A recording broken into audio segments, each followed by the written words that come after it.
Bonjour à tous, alors aujourd'hui je vous emmène à la rencontre de Frédéric et de Bernardo et on va aujourd'hui parler de yoga avec tout ce que ça implique, les postures, la méditation, qu'est-ce que ça peut nous apporter?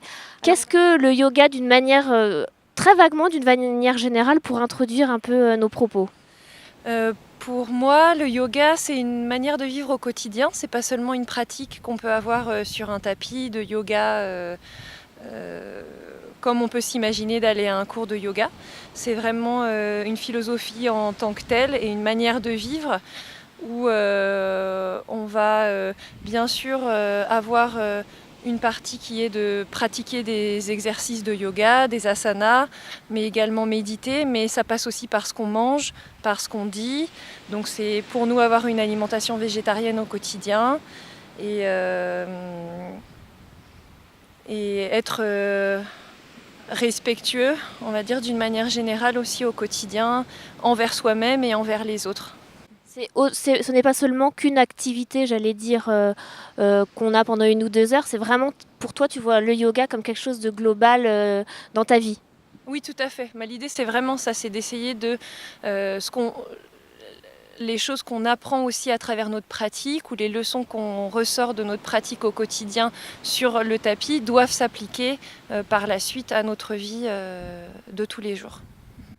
Très bien, et pour toi Bernardo? Para tú? Para ti. Para ti? La yoga significa unión Le yoga signifie union. y es un estilo de vida C'est un style de vie que incluye una técnica, una disciplina y el objetivo es que poco a poco te reconozcas a ti en los demás y que esa división ilusoria de que estamos separados vaya perdiendo fuerza hasta que seamos capaces de reconocer que los demás son parte de ti y tú eres parte de los demás. donc, qui inclut une technique qui nous permet peu à peu de nous rendre compte que nous ne sommes pas différents des autres et que nous sommes tous une seule et même chose et qui nous permet de ne plus voir cette division entre nous et les autres. D'accord, parce que chacun différemment, le yoga est arrivé dans vos vies de manière singulière pour chacun. Comment dans ta vie le yoga est arrivé, Frédéric? Alors pour moi, le yoga est arrivé progressivement, on va dire. Je n'étais pas du tout immergée dans un milieu yoga au départ quand j'étais jeune. Et progressivement, je me suis intéressée à la pratique et j'ai commencé à pratiquer de plus en plus, tout en ayant un travail à côté qui n'avait rien à voir avec le yoga. Jusqu'à ce qu'un jour j'ai envie de vraiment changer ma manière de vivre et mes habitudes, et j'ai donc décidé de quitter mon travail, de partir en voyage et de vraiment développer ma passion pour le yoga, pour en faire mon quotidien et pour pouvoir l'intégrer dans toutes les parties de ma vie, mon travail, mais aussi de manière plus ample et plus approfondie dans tous mes moments de loisirs, entre guillemets. Ça t'a permis de faire ce changement. Ça a été un moyen, c'est pas forcément j'allais dire, c'est pas ce qui t'a changé, ça t'a ouvert une voie. C'est sûr que ça m'a permis. Je pense que ça a été un des facteurs qui m'a permis de me rendre compte de mon insatisfaction ou du fait que j'étais pas à ma place ou que j'étais pas là où j'avais envie d'être et que je me sentais pas là où je devais être. Je sais pas si c'est l'unique facteur. Je pense qu'il y a eu plein d'autres choses, des rencontres, des personnes, des pratiques, mais ça m'a clairement aidée. Et pour toi, Bernardo? Pues yo pienso que hay dos razones por las cuales la gente llega a la yoga. Sí, lo voy a decir. Il dit qu'il pense qu'il y a deux raisons principales pour lesquelles les gens commencent à faire du yoga. Uno es porque están buscando entretenerse La première, c'est parce que les gens cherchent à se divertir ou à trouver une activité. Y la otra es por una necesidad fuerte, como tal vez una necesidad desesperada. Et la deuxième raison, c'est quand une personne en ressent le besoin absolu et très fort, c'est vraiment une nécessité, presque une question de survie. Y en mi caso era la segunda. Et dans son cas, c'était la deuxième raison. Yo tenía una necesidad muy fuerte, una desesperación muy fuerte de cambiar mi situación, y yo sentí que a través de la yoga iba a poder reencontrar respuestas y sentirme mejor conmigo mismo. De son côté, lui, il a vraiment ressenti une nécessité très forte, un besoin très fort de changer les choses. Et il a senti qu'à travers le yoga, il pouvait apprendre des choses et se retrouver lui-même et se sentir mieux. Y bueno, fue un proceso que tomó un tiempo, pero después, por la gracia de Dios, encontré a mi maestro, que él me inspiró y me contuvo durante varios años para que yo pudiera tener un proceso real de aprendizaje y no solamente de unas pocas clases, sino vivía inmerso en lo que es la técnica. Et ça a été un processus relativement long, mais il a eu la chance de pouvoir rencontrer assez rapidement à son maître, qui lui a permis d'être complètement immergé dans la pratique du yoga et d'aller au-delà, d'avoir quelques classes de temps en temps, quelques cours de temps en temps. Mais pour comprendre vraiment le sens, qu'est-ce qu'il y a derrière les symboliques des postures, de la respiration? Chaque posture, chaque respiration a un sens. Et alors pour commencer peut-être par la respiration, qu'est-ce que la respiration apporte au corps et quel bienfait ça a sur notre corps? Es una buena pregunta. C'est une bonne question. La respiración es lo que compartimos todos en el mundo. O sea, todos los seres humanos respiramos. Eso es algo que todos compartimos. Donc il dit que la respiration, c'est quelque chose que tous les êtres humains sur cette terre partagent. On respire tous ici, les êtres humains. No importa de dónde vengas o quién seas, todos respiramos. Donc peu importe d'où tu viens ou qui tu es, on respire tous, on passe tous par ce processus. Et le bébé, la première chose qu'il fait quand il sort, quand il respire, quoi. Sí, la vida comienza con la respiración y termina con la respiración. Y depende cómo respiras, es cómo vives. La vie commence et termine avec la respiration, et en fonction de comment tu respires, va dépendre comment tu vis. Et dans la pratique du yoga, dans la posture, qu'est-ce que ça amène? Ça amène de l'apaisement, La respiration peut amener différentes choses. Je pense qu'en yoga, on réapprend déjà à respirer parce qu'on a tendance à mal respirer naturellement, à respirer soit uniquement par la bouche ou à oublier de gonfler le ventre à l'inspiration, des choses comme ça. Donc on réapprend à respirer en pratiquant le yoga, à respirer correctement. Donc inspirer, gonfler le ventre, et expirer, vider complètement le ventre. Et absorber la bonne quantité d'air, ça nous permet aussi d'augmenter la quantité d'énergie qu'on a dans le corps, ça nous permet d'oxygéner le corps, ça nous permet d'augmenter notre capacité respiratoire, et ça nous permet d'une manière générale d'augmenter vraiment le niveau d'énergie qu'on a dans le corps, la quantité de prana, c'est ce qu'on dit, et qui nous permet derrière de servir de manière la plus optimale possible nos fonctions musculaires, glandulaires, etc. Est-ce que ça aide aussi à déconnecter, à s'apaiser, la respiration? Claro, a través de la respiración puedes alcanzar muchos distintos estados, y lo más importante, pues, cuando tú ves a un bebecito, por ejemplo, ves que respira tranquilamente, súper calmadamente, pacíficamente, y su pancita cuando inhala se infla y cuando exhala se desinfla, y después a través de los años, por todos los estímulos y a veces las tensiones o presiones o traumas o situaciones difíciles, uno se va tensando y se va apretando y entonces vas tensando y apretando tu respiración también. Ok, donc à travers de la respiration, on peut atteindre plein de différents états différents. Mais ce qu'on peut constater vraiment, c'est que quand on voit un bébé qui respire, on peut le voir vraiment tranquille, respirer. Et quand il inspire, il a ce gros ventre qui se gonfle. Et quand il expire, il a le ventre qui se vide. Et c'est quelque chose qui est très naturel à la naissance, mais que progressivement, avec le temps, à cause de différents événements, de notre environnement, on commence à se tendre, à se crisper, à se renfermer. Et on perd un petit peu cette chose naturelle qu'on avait à la naissance.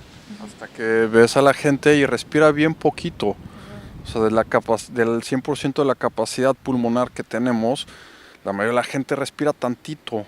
Se les olvida respirar porque están apretados haciendo algo y a veces hasta ya ni respiran, solo poquitito para continuar. Y la yoga... À tel point que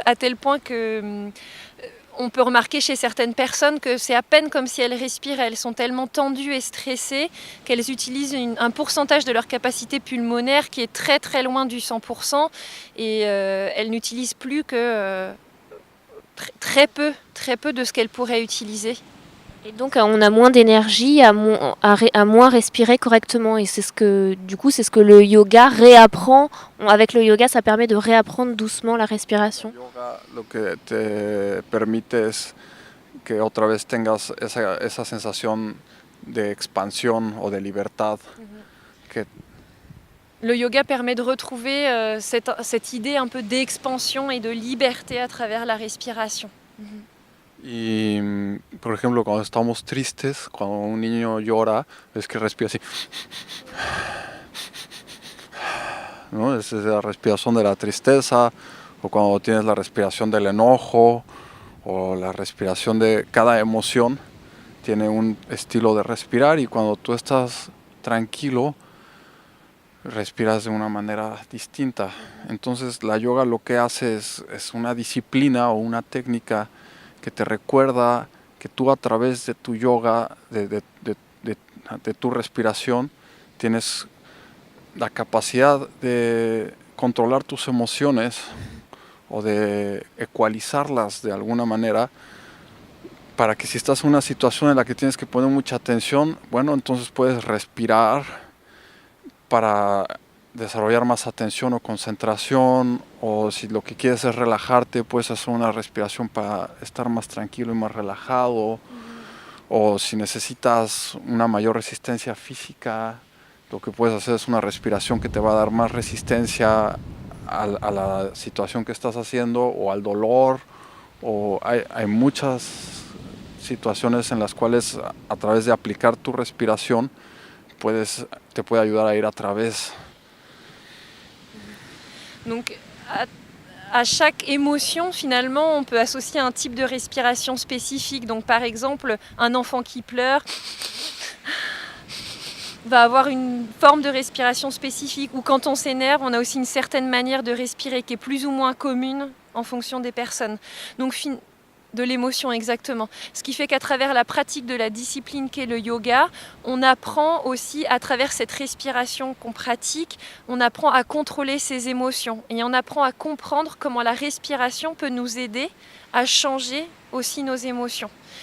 Et donc on peut ensuite utiliser la respiration dans différents objectifs. Donc, par exemple, si on veut avoir une meilleure résistance physique, on peut appliquer un certain type de respiration.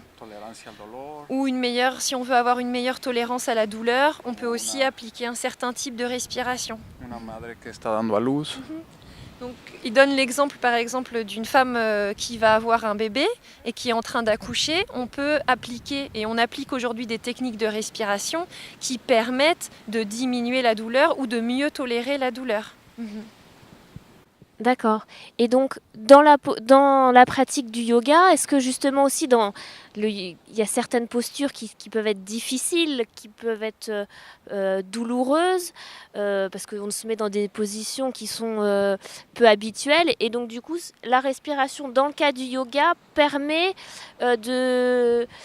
j'allais dire, d'annihiler la douleur ou de décontracter le corps pour atteindre encore plus de souplesse ou de...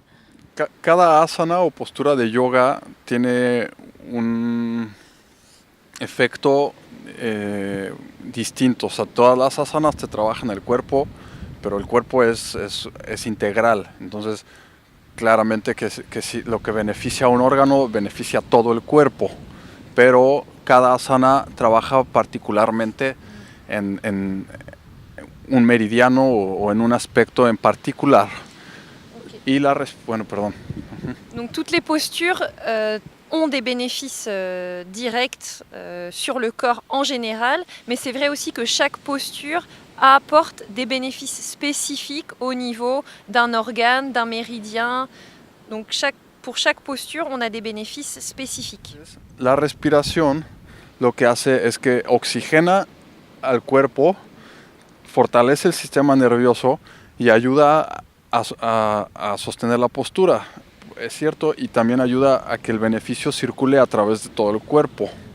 Donc la respiration permet que le bénéfice d'une posture circule dans la totalité du corps.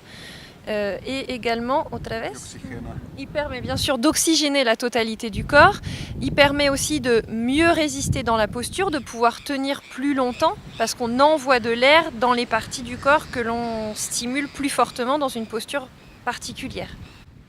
Et c'est pour ça que parfois, si on se trouve dans une difficulté dans une posture, est-ce que ça viendrait du fait qu'on n'a pas une assez bonne respiration ? Non, parce qu'on a aussi bien sûr nos limites physiques, nos propres limites physiques au départ, qui nous limitent dans certaines postures. Mais dans tous les cas, la respiration vient aider à se relâcher dans la posture, à se détendre dans la posture et donc à aller un petit peu plus loin dans la posture. Vous proposez donc 2 types de yoga. Toi, Frédéric, tu en fais un spécifique, Bernardo un autre. Est-ce que vous pouvez nous expliquer la différence ? Donc, moi, je propose du Hatha Yoga, des cours de Hatha Yoga.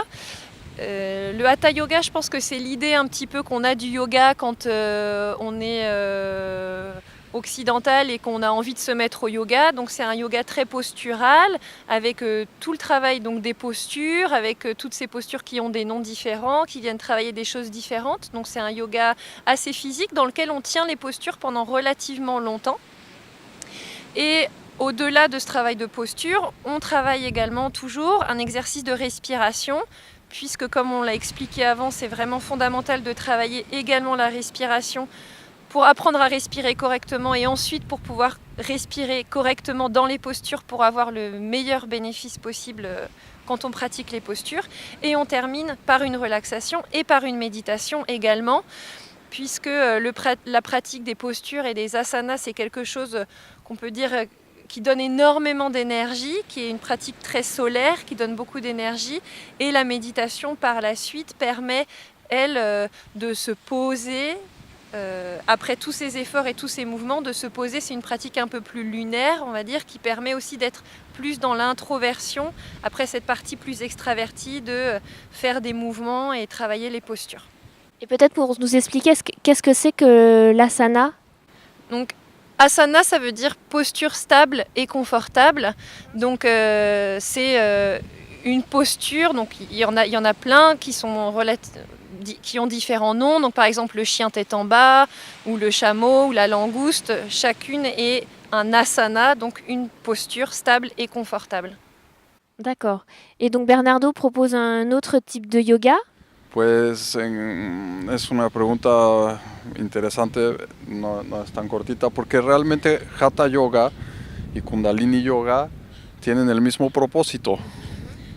Donc, ce qui est vraiment important de dire au départ, avant de commencer à séparer le Hatha Yoga et le Kundalini Yoga, c'est important de dire que ces deux types de yoga ont au final le même objectif. Hatha significa la unión del sol y la luna. Hatha Yoga signifie l'union du soleil et de la lune. Que son opuestos. qui sont deux choses opposées. Entonces, en la filosofía de la yoga, cuando tú unes dos cosas que son opuestas, pero que son lo mismo, en esa unión se genera una tercera elemento. Donc dans la philosophie du yoga, quand on vient unir deux choses qui ont l'air apparemment opposées, mais qui au final sont la même chose, on vient créer une troisième énergie. Y esa energía se llama Kundalini. Et cette énergie s'appelle Kundalini. Entonces, el propósito de todas las yogas es despertar esa energía Kundalini. Donc l'objectif de toutes les pratiques de yoga, de tous les types de yoga qu'on a, qui existent, c'est de venir réveiller cette énergie Kundalini, Que le llaman la energía de la conciencia. que l'on appelle également l'énergie de la conscience. Entonces, el yoga que yo enseño es el mismo propósito del Hatha, solamente que es un poquito más rápido y fuerte el proceso de despertar esta energía. Donc le processus, l'objectif du Kundalini Yoga est le même que celui du Hatha Yoga. Simplement, la rapidité du processus est différente. Et en Kundalini Yoga, le processus est plus rapide, plus intense. Du coup, ça peut être... en fonction de ce qu'on va choisir, on peut parfois aussi... on peut dire, ah bah tiens, j'ai envie de quelque chose de fort, et être surpris justement de comment on va réagir en fonction du yoga qu'on choisit. Vous voyez ce que je veux dire, dans le sens où parfois on se dit qu'on a besoin de douceur, et en fait, bah, c'est pas forcément de la douceur qu'on a besoin, ou parfois on se dit qu'on n'est pas assez résistant ou pas assez fort, et en fait, bah, on peut être surpris par le fait que notre corps ou notre esprit a besoin de ça. Claro, es muy bonito esa pregunta porque ese es el proceso de autodescubrirse y de autoconocerse, que es lo que la disciplina te brinda. Il dit que c'est une très belle question parce que il dit que le processus du yoga, finalement, tout le processus du yoga, c'est ce processus de se découvrir soi-même et de se connaître soi-même. Donc bien sûr, on peut être surpris par ce que nous découvrons quand on pratique le yoga. On peut faire du yoga à tout âge, et aussi les femmes enceintes peuvent faire du yoga. Quelles recommandations tu pourrais donner aux femmes enceintes justement ? Oui, le yoga est complètement accessible aux femmes enceintes jusqu'au terme. Et on a simplement des adaptations à faire en fonction du trimestre de grossesse. Et les femmes, bien sûr, quand on est enceinte, on doit écouter avant tout son corps et sentir ses propres limites. Mais c'est vrai que tout au long de la grossesse, on peut continuer à pratiquer, et c'est même recommandé puisque on apprend notamment des exercices de respiration qui peuvent nous aider au moment de l'accouchement, et on prépare aussi le corps à l'accouchement en aidant à ouvrir progressivement les hanches, en travaillant des postures qui travaillent sur l'ouverture des hanches, l'ouverture du bassin. Et on permet aussi de limiter les douleurs de dos, par exemple, avec certaines postures qui sont vraiment adaptées pour les femmes enceintes. Donc on peut proposer des cours spécifiques pour les femmes enceintes, mais une femme enceinte peut aussi tout à fait intégrer un cours de yoga normal, sous réserve qu'elle ait les adaptations données par le professeur de yoga. Je suis moi-même enceinte. Tu peux témoigner que le bébé va bien, malgré qu'il ait la tête en bas peut-être parfois. Le bébé va très bien, et c'est vrai que moi je sens qu'au quotidien ça m'aide énormément de pratiquer le yoga pour avoir une grossesse sans souci, et puis me sentir bien dans mon corps, me sentir à l'aise. Et puis je me dis aussi que je me donne toutes les chances d'avoir un accouchement plus facile ou plus cool. Et voilà, il y a aussi certaines postures qui aident au bébé à se mettre dans la bonne position pour préparer l'accouchement. Donc il y a plein de choses qui peuvent aider à appréhender aussi l'accouchement avec plus de sérénité. Oui, parce que tu donnes plusieurs cours par semaine, et tu fais plusieurs heures de yoga, et c'est pas du tout une contrainte, ou c'est pas du tout c'est pas mauvais pour le bébé. Non, pas du tout. C'est pas du tout mauvais pour le bébé. Bien sûr, moi, j'ai adapté ma pratique. Et pour les femmes enceintes qui viennent participer au cours de yoga, j'adapte aussi leur posture. Il y a bien sûr des choses qu'on ne peut pas faire, des postures allongées sur le ventre. À partir d'un moment, c'est plus du tout possible. Ou certaines postures, comme des inversions, ne sont pas recommandées. Mais une fois qu'on connaît quelles sont les postures qu'on peut pratiquer ou non, la pratique du yoga est vraiment bénéfique pour une femme enceinte. Même après avoir accouché peut-être? Est-ce que du coup ça permet au corps de de se remettre tout en ordre plus facilement? Alors juste après l'accouchement, on ne recommande pas de faire du yoga pendant 1 ou 2 mois qui suit l'accouchement. Mais une fois que notamment la première partie du travail de renforcement du périnée est effectuée, on peut continuer avec nos pratiques de yoga qui permettent aussi de renforcer le périnée dans tous les cas. Donc qui permet de consolider de renforcer le corps et puis aussi de pouvoir retrouver de l'énergie, une belle dynamique au niveau du corps, se sentir mieux dans son corps après avoir accouché. Y el mejor momento para aprender a meditar. C'est vrai. Oui.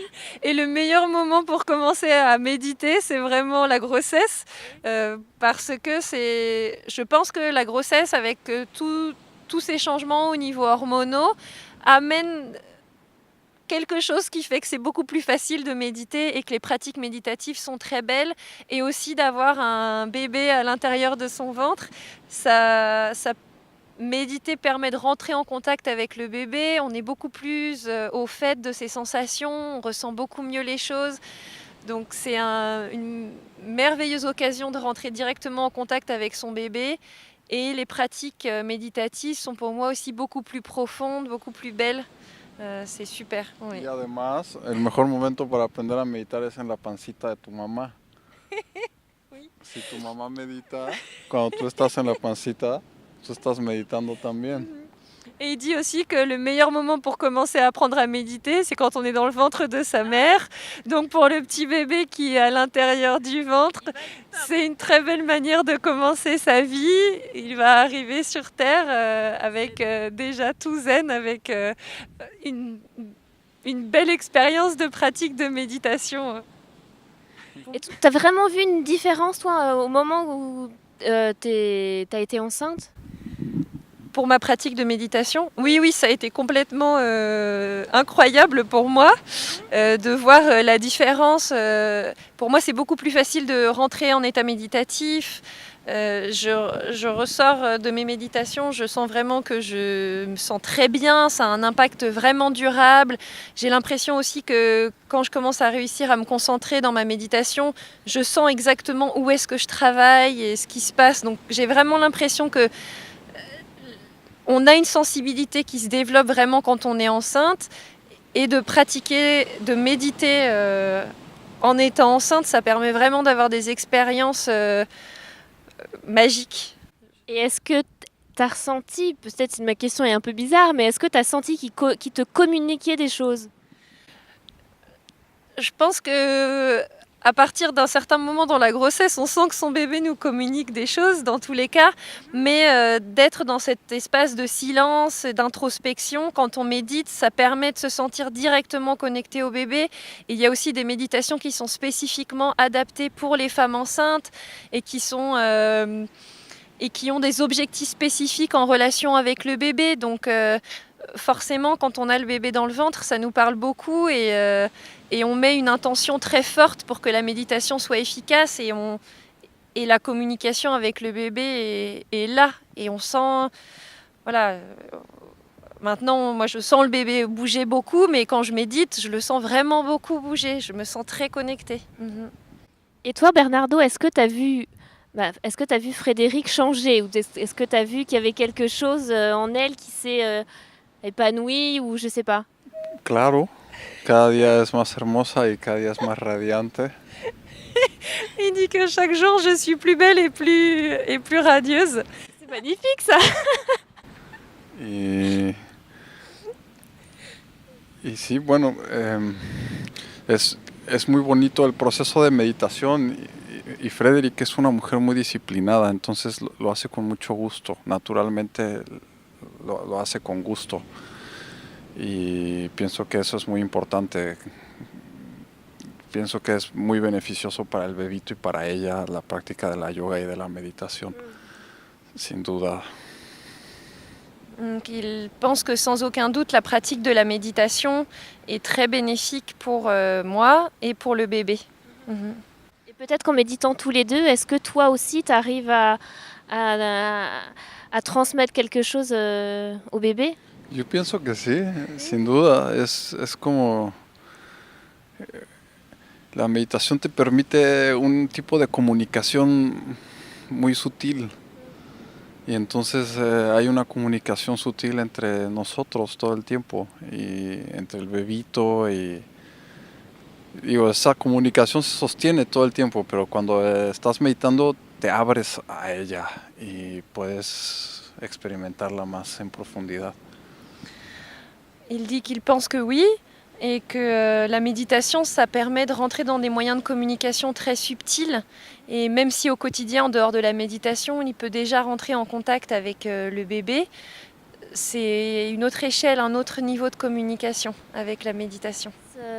Vous êtes installé à Cancale depuis quelques mois bientôt et j'avais envie de vous poser une question un peu plus personnelle.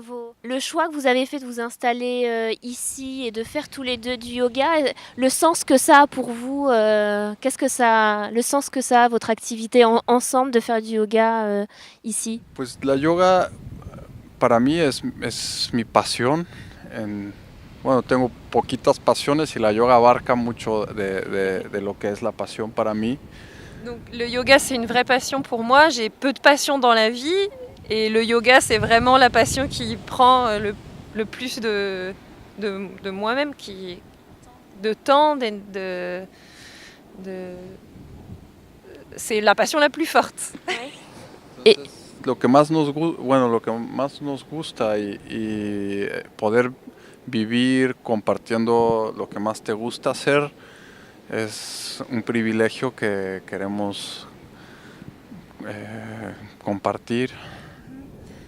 Et avoir cette opportunité de pouvoir vivre de ce qui à nous deux est le plus important dans la vie et ce qui nous passionne le plus, c'est pour nous une chance et quelque chose de vraiment merveilleux de pouvoir partager cette passion avec d'autres personnes, cette passion qu'on partage déjà tous les deux. Y además que es un bonito servicio. A mí, yo voy a estar eternamente agradecido con mi maestro por haber compartido esto conmigo, porque es una herramienta que me ha ayudado a ir a través de muchos momentos difíciles en mi vida y también a través de los momentos bonitos y felices. Eleva mi calidad de vida, entonces el poder compartir esto me parece la mejor manera de aportar un bien general al mundo. Et je suis éternellement reconnaissant à mon maître qui m'a partagé cette connaissance du yoga et cette philosophie du yoga, parce qu'elle m'a aidé à aller à travers de nombreux événements difficiles, et aussi parce qu'elle m'a permis de m'élever, d'élever ma conscience et d'élever ma qualité de vie, vraiment. Donc d'avoir maintenant la possibilité aussi de partager ce yoga, c'est un honneur, une chance de poder compartir otra vez, es como un honor. Sí, de servir al mundo, de hacer, de rendre service aussi. de darle un sentido a la existencia. Que ça lui permet aussi d'avoir, ça me permet de donner du sens à mon existence, de pouvoir faire ce service, de compartir la philosophie du yoga avec beaucoup d'autres personnes. Et pour toi, Frédéric? J'imagine qu'il y a des choses, forcément, vous vous retrouvez tous les deux. Oui, il y a des choses vraiment similaires. Moi, je trouve ça aussi merveilleux de pouvoir partager ma passion avec les autres et de pouvoir faire de ce qui me rend très heureuse au quotidien mon métier. Et après, je suis aussi très heureuse qu'on puisse monter ce projet ensemble, de partager ça, de partager nos pratiques, de partager nos ressentis. Oui, bien sûr, ça les rend encore plus fortes. Et puis nous, ça nous rend aussi plus forts, plus solides pour avancer aussi sur ce chemin du yoga. Ça nous rend plus forts individuellement et ensemble. Eh bien, écoutez, merci de cet échange, en plus au milieu d'un univers où eh ben, on respire bien, puisqu'on a la mer derrière nous. J'espère que ça vous a inspiré, j'espère que ça vous a donné envie de faire du yoga et de venir aussi, de vous rencontrer à Cancale. Merci beaucoup. Et puis quant à moi, bah, je vous retrouve très vite et à bientôt.